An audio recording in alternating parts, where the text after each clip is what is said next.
It's June 2025 and I'm heading to Was told up. Concrete jungle left it in order, not far from the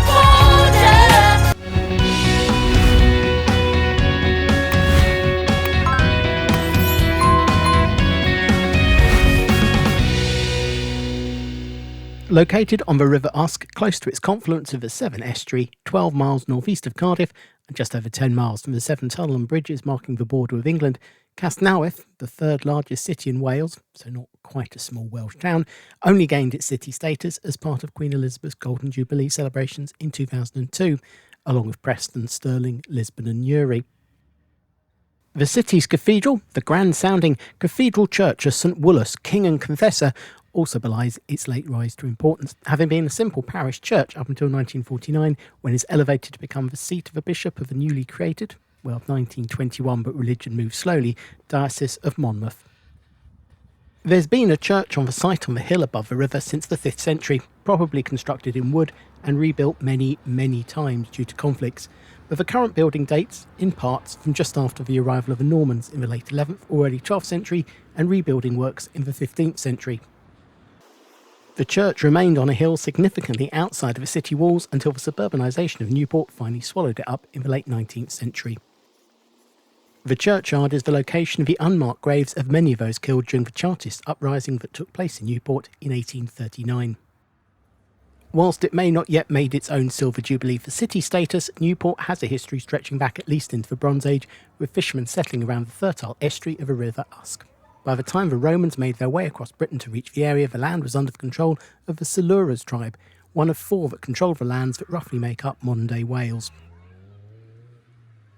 Nearby Caerleon was the site of a major Silurian hill fort, so of course the Romans built one of their most important forts there as they slowly, over 25 years, subdued the tribes, and consequently the whole area around the city and surrounding countryside is littered with Roman history. Around 1050, a fleet of Orkney Vikings under the Welsh king Gruffydd ap Llywelyn sailed up the Usk and sacked the church. 13 years later, the repaired building suffered exactly the same fate, this time at the hands of Harold Godwinson, who was fighting across South Wales. 15 years after dispatching Harold of the Battle of Hastings, the Normans arrived and built the first castle in Newport along the lowest downstream crossing of a river. Previously, the last crossing had been in Caerleon, some 4 miles upstream. The town of Newport grew up around the castle, obtaining its first charter in 1314. During the last war for Welsh independence in 1402, Rhys Gefn, general for Owain Glendower, forcibly took the castle, along with those at Cardiff, Llandaff, Abergavenny, Caerphilly, and more locally both Usk and Caerleon. Following the pattern set by all of his predecessors, he also destroyed St Woolas's church. The town gained a market charter in 1426 and by 1521 was described as having a good haven coming into it, well occupied with small merchant ships. There was a strong trading relationship with the nearby English ports of Bristol and Bridgewater, with tanning, soap and starch making being the primary industries for town at the time. Cromwell's troops camped overnight in the hills above the town before attacking the castle in 1648, with cannonballs fired during the onslaught on display in the city's museum. The Industrial Revolution transformed Britain, and the abundance of coal in the South Wales coalfield turned the area into one of the powerhouses of the age. Both coal and iron were mined from the South Wales valleys and shipped down newly built canals to towns like Newport, with the docks expanding rapidly. By 1830, Newport was the most important port for coal in Wales, a title it held until upstart down the coast Cardiff overtook it in the 1850s. But the vast wealth generated by the boom in industry wasn't evenly distributed, with large numbers of workers subject to slave-like conditions making it a tinderbox for an uprising, and that came in 1839, when the Newport Rising, the last large-scale armed rebellion against authority in Britain, took place. Chartism was a working-class movement for political reform in the UK that had started in 1838. The Chartists called for 6 reforms to make the political system more democratic: a vote for every man aged 21 years or above, secret ballots, no property qualifications for MPs, payment for MPs meaning tradesmen could take up seats, equal-sized constituency ensuring fair representation, and annual parliamentary elections. It's important to note that even after Chartism died out, all bar the annual elections were adopted and later expanded upon. The story of the Newport Rising, along with many artefacts from it, are on display in the Newport Museum, along with archaeological finds from the prehistoric to Roman eras. Over the weekend of 2nd and 3rd of November 1839, a march on Newport, led by leading chartist John Frost, had been gathering momentum as followers came down from the industrialised valley towns to the north of Newport. Along the way, some of the chartists were arrested by the police and held prisoner in the Westgate Hotel in the centre of Newport. This became the focus for protesters, and they converged on the hotel, where fighting with the police and 45th Regiment of Foot, which had been deployed at the request of the Mayor of Newport, broke out. It's estimated nearly 10,000 chartists had marched onto the town. It's not known for certain who started firing first, but with superior firepower, the outcome was inevitable. Soldiers held off the chartists, and somewhere between 10 and 24 were killed before the chartists fled. The bodies of the slain were dumped in unmarked graves in St Woolas Church, and John Frost, along with the other leaders of the rebellion, were charged with high treason, found guilty, and sentenced to be hanged, drawn and quartered, the last ever people to receive this sentence in England and Wales. The nation was shocked at the brutality of the courts, and after a nationwide petitioning campaign, the government eventually commuted the sentences to transportation for life. In 1856, Frost was given an unconditional pardon and was allowed to return to Britain, receiving a triumphant welcome back into Newport, but he never lived in the city again, settling in Stapleton near Bristol, where he continued to publish articles advocating for reform up until his death in 1877. In the 1960s, with redevelopment of the centre of Newport and the construction of new buildings and open spaces, a brand new museum, library and art gallery was built in the centre of the city, and the square in front was officially named John Frost Square. Down by the banks of the River Usk, you find the ruins of the Norman Castle of Newport.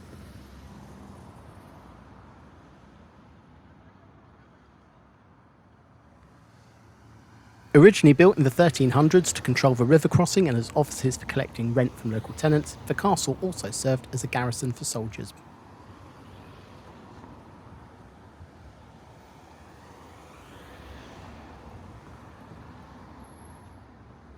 The first documentation of the castle isn't until 1405, when it's reported as being repaired following the sacking by Owen Glendower 3 years earlier.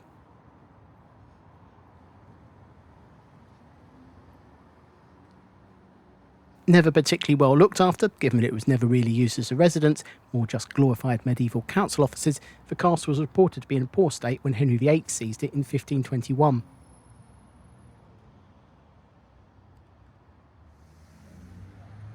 The castle was taken by Oliver Cromwell's forces in 1648, and less than 100 years later, in 1743, was reported to be in a state of ruin. By the following century, the ruins were being used as a tannery and later a brewery, hopefully with a change of water in between.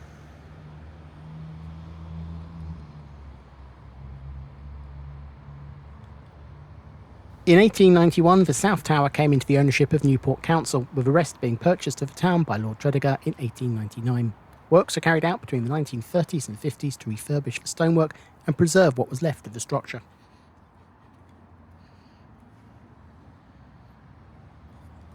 However, in recent years the condition of the building has worsened, and since 2011 there's been no access into the site due to safety concerns. Instead, today you can just view the remains of the ruins from the footpath.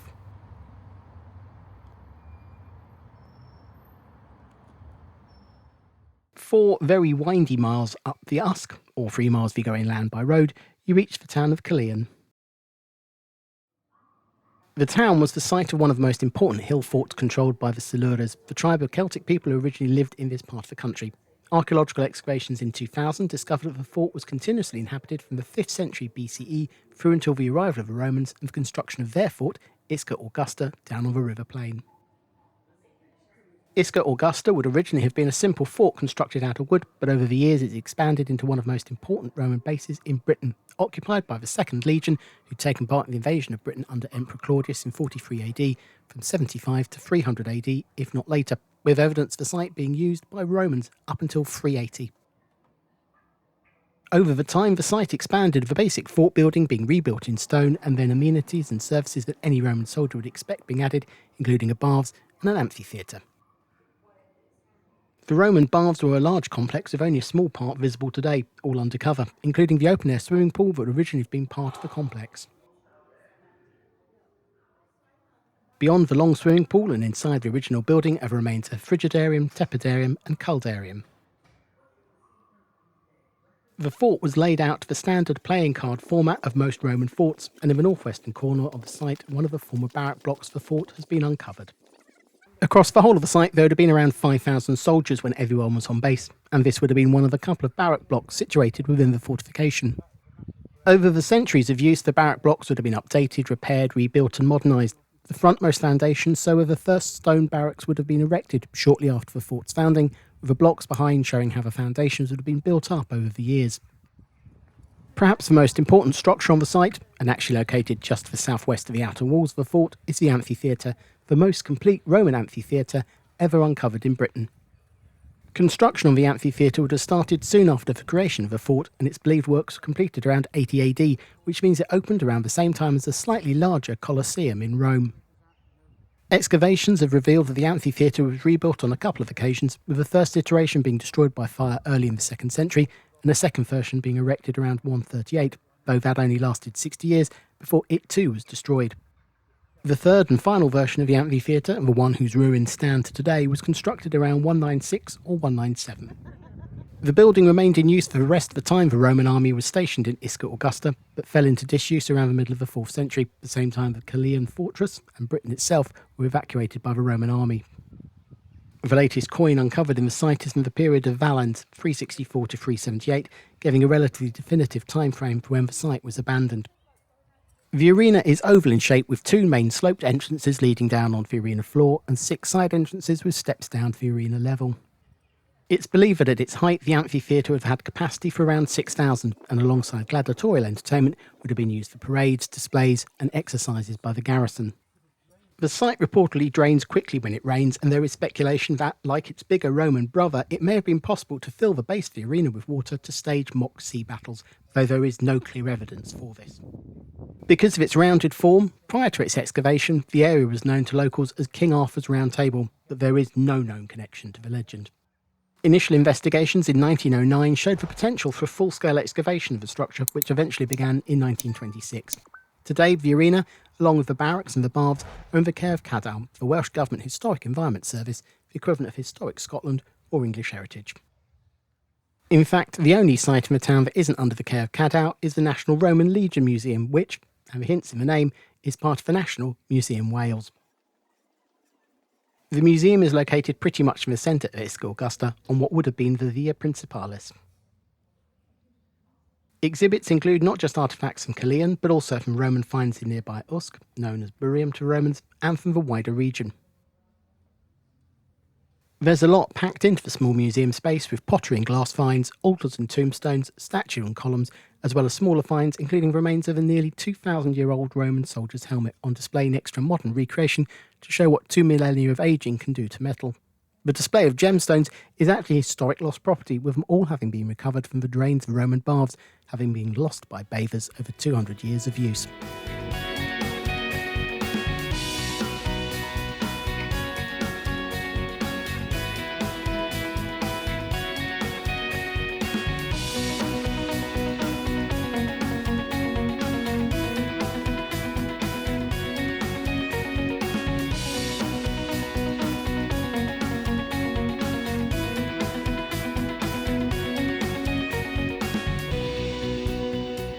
Behind the museum is the recreation of a typical Roman garden, based on research as to how a garden of the time would have looked, which the Romans would have adapted from their typical designs to account for what actually grew on a cold, wet island 1,300 miles from home.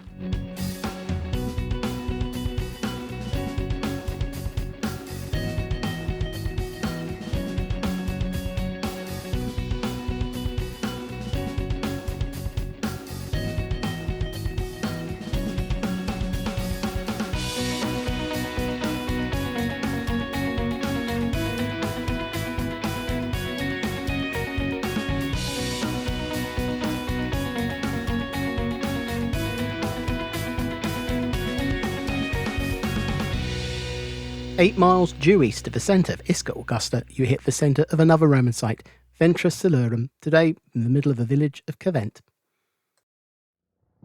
Venta was established by the Romans around the same time as Isca, 75 AD, as an administrative centre for the defeated Silures tribe. Venta Silurium appears to mean market town of the Silures, with similar examples of Venta Belgarium for the Belgae tribe in what is now Winchester, and Venta Icenorum for the Iceni tribe in what is now Norfolk. The town was located on the Roman road between Isca and Glaven, modern-day Gloucester. Even to today, the main road through the settlement runs in a straight line between the west Caerleon and east Gloucester gates. One of the most obvious signs of a Roman settlement are the walls, of which a significant section running from the west gate via the south gate and round to the east gate are still in situ, with some parts still up to their full height of 5 metres or 16 foot. The walls were, in fact, a late addition, as they weren't any substantial defences of the town until the 4th century when the stone walls were finally constructed, possibly coinciding with the basing of a small garrison in the town. As the walls were not altered after the departure of Romans, and with so much remaining, the walls at Caerwent have been described as easily the most impressive town defences to survive from Roman Britain, and in its freedom from later rebuilding, one of the most perfectly preserved in northern Europe. That's not to say they weren't knocked about a bit, as the southeastern corner of the walls were, nearly a millennium after their construction, used by the Normans as a base for a Motte and Bailey castle that was built here. Testament to the engineering of the Romans that their walls are still standing another 1,000 years on, whilst only the mound of the castle survives to today.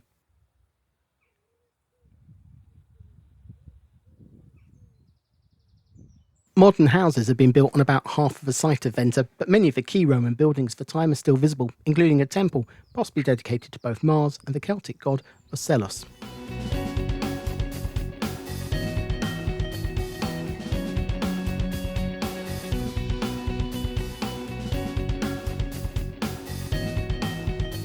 A bowl found on the site with a Cairo, a letter P through the letter X, shows that early Christian worship had begun in the late 3rd century, possibly on the site.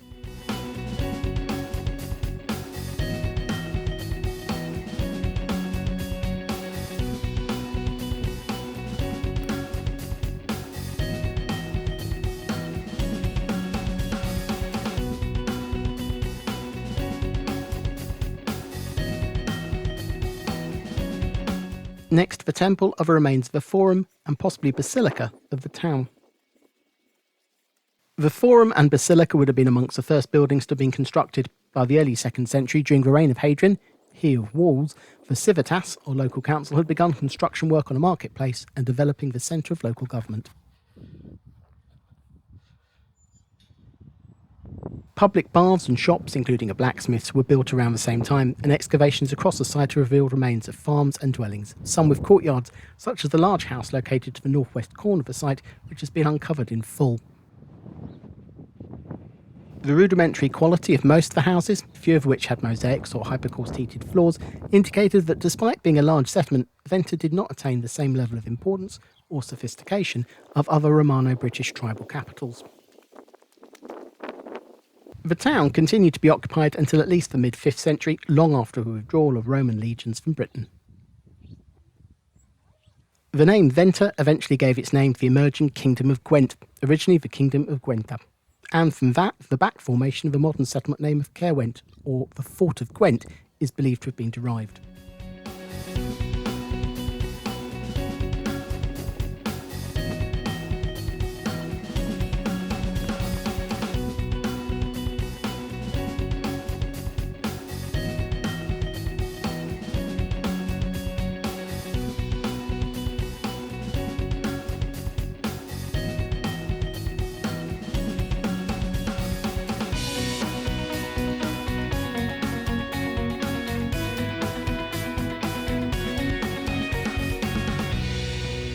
Back across the county border from Monmouthshire and across the city of Newport to one of its most recent additions, the 1970s built Duffryn estate, constructed on land the then Borough Council inherited from the Tredegar estate. Tredegar's name comes from Tredegar Fort, the name of the mansion seat of the Morgan family who were first recorded living here in 1402. The family continued to live on the site through the various ups and downs of history for over 500 years. Having backed the right side of choosing Welsh-born Henry Tudor over King Richard III, of Leicester car park fame, when Henry went on to be crowned King Henry VII in 1485, Sir John Morgan was appointed to the office of the Sheriff of Wentlog and Newport, along with other perks, and this elevated his power and influence to new heights. In 1490, he commissioned the building of a new house at Tredegar, a small portion of which still exists to today. A few more generations down the line, and following the huge dowry that came with his wife Blanche, William Morgan had the house completely rebuilt on a grand scale to a Charles II era style. The fortunes of the Morgan family continued to be on the up down the generations, with the family expanding with commercial and industrial projects and were almost single-handedly responsible for the establishment of Newport as an important trade centre. Along the way, they also consolidated their political and economic influence, picking up a baronetcy in 1792 and a full barony in 1859. In 1854, at the age of 22, Godfrey Morgan fought in and survived the charge of the Light Brigade at Balaclava. His horse, Sir Briggs, also survived, and both retired back to the house, with the horse living to 28. In 1905, Godfrey was created the first Viscount Tredegar, which is the highest point the family reached. Godfrey never married, and on his death, the estate passed to his nephew, Courtney Morgan. As with so many wealthy families, the unholy trinity of extravagance, eccentricity, and crippling death duties depleted the family's financial assets in just 2 generations. The last Baron Tredegar was John Morgan, the 6th Baron Tredegar. Following a trip to Lourdes in 1951 looking for religious guidance, John, a recent Catholic convert, stripped the house, sold the remaining contents at auction, and sold the house to the Catholic Church for use as a convent school with boarders run by the Sisters of St Joseph, asserting the sale was good for his bank balance and his soul. John Morgan died childless in 1962, aged 54, and with his death came the extinction of the Morgans of Tredegar. The school lasted barely 20 years, of the building being purchased by then Newport Borough Council in 1974, giving rise to its then nickname of the grandest council house in Britain, but with the land they gained, the council was able to construct the Duffryn estate. In 2012, the National Trust took over the running of the house and formal and walled gardens as a paid-for attraction, and the rest of the park as a country park from the City Council on a 50-year lease.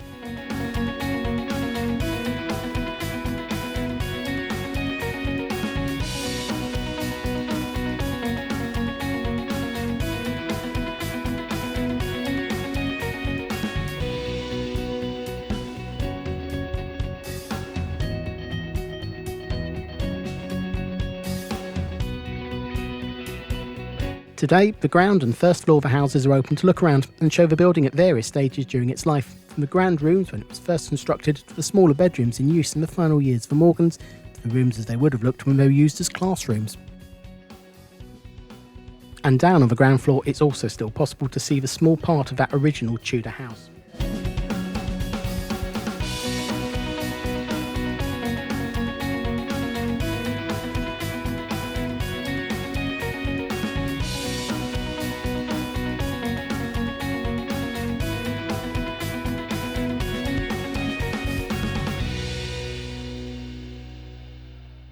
The rest of the parkland is still open for the public to freely wander, including being able to take in some of the best views of the house.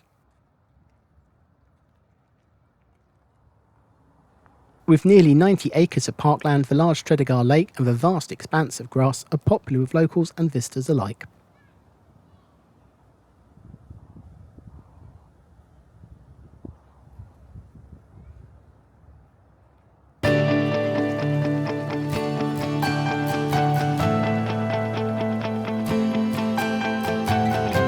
Newport is located on the South Wales Main Line with direct trains from London, Paddington, Reading and Swindon via Bristol Parkway to Cardiff and Swansea up to every 30 minutes, with trains to London taking around 2.5 hours. Newport sits on the main railway line linking North and South Wales and consequently has services to most major destinations across Wales as well as to principal cities across England. Cardiff Airport is 30 miles southwest of Newport and has connections to Amsterdam, Belfast, Dublin and Edinburgh, and its main focus is holiday traffic. Changing at Reading onto the Rail Air coach puts London Heathrow at just over 3 hours from the city and its global hub connections.